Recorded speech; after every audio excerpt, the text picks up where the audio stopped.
हमारे प्रत्याशी चौधरी इकरासन जी। चौधरी इकरासन जिंदाबाद, चौधरी इकरासन जिंदाबाद। यहाँ पर मौजूद गांव लालरा के सभी मेरे बड़े बुजुर्ग और भाई और पीछे खड़ी मेरी माताएं बहनें, आप सभी को नमस्कार।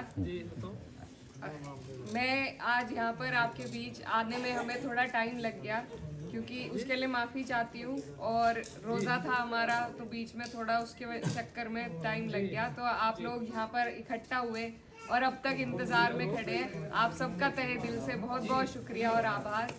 मैं आभार प्रकट करना चाहती हूँ दिलीप बाबा जी का भी, अमित कुमार जी, ईशम सिंह जी, राजपाल जी, मिंटू भाई, अंकित भाई, रुस्तम भाई, अर्जुन सिंह जी, यशपाल सिंह जी और शुभम भैया का। आप लोगों ने इतना अच्छा कार्यक्रम रखा, हमें यहाँ पर बुलाया, हमें दिल से बहुत खुशी हुई। और सारी बात आपको प्रधान जी है हमारे दसाला गांव से हैं, उन्होंने सारी बात आपके सामने रखी। मैं बस यही कहना चाहती हूँ कि ये चुनाव बहुत ज़रूरी चुनाव है। हमारे देश के कानून व्यवस्था पर भी इसका असर पड़ता है और देश का इतना बड़ा चुनाव है, 5 साल के पूरे कार्यकाल बीतने के बाद आया है। आप अपने दिल से पूछिए, आपने ऐसे जनप्रतिनिधि को चुना था जिन्हें आपने 90% पोल कर करके वोट दिए, शायद वो मांगने भी ना आए हों, बिना मांगे आपने उन्हें वोट दिए। और उनके पास कम ताकत नहीं थी, उनके पास डबल इंजन की सरकार की ताकत थी, ऊपर भी उनकी सरकार थी, नीचे भी।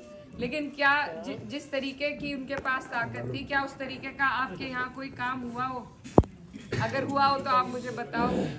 ना तो काम हुआ है, ना आपके बीच में आने जाने का उन्होंने मामला रखा है। तो ऐसे जनप्रतिनिधि का क्या फायदा आपको हुआ? ये सोचने की बात है। हम किसी पार्टी के विरोध में नहीं कह रहे, लेकिन अगर हम हर जगह कमजोर जनप्रतिनिधि रखेंगे तो इसी तरह पछतावा होगा।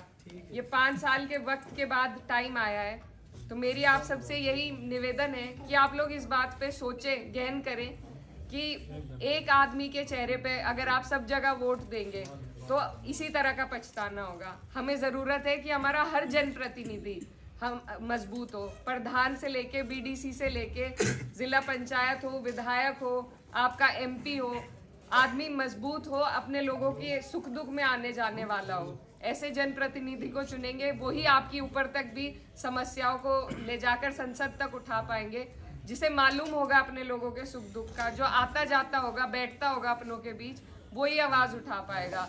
और जिसे ललक ही नहीं है, जिसे बिना मांगे वोट मिल रहा है, तो वो इसी तरह आपको लाचार छोड़ देगा। तो यही मेरी बात मैं आपके बीच में रखने आई हूँ। मेरे पिताजी थे पुराने टाइम में, उन्होंने भी यहाँ का प्रतिनिधित्व किया और वो उन्होंने और कुछ नहीं कमाया, सिर्फ उन्होंने सेवा की लोगों की और आप लोगों की वजह से नाम कमाया। तो मैं, अगर आप लोग मुझे मौका देंगे तो मेरी यही कोशिश रहेगी कि मैं अपने पिताजी के पद चिन्हों पर चलकर आप लोगों के बीच रहकर आपकी सेवा कर सकूं, आपकी लड़ाई लड़ सकूं।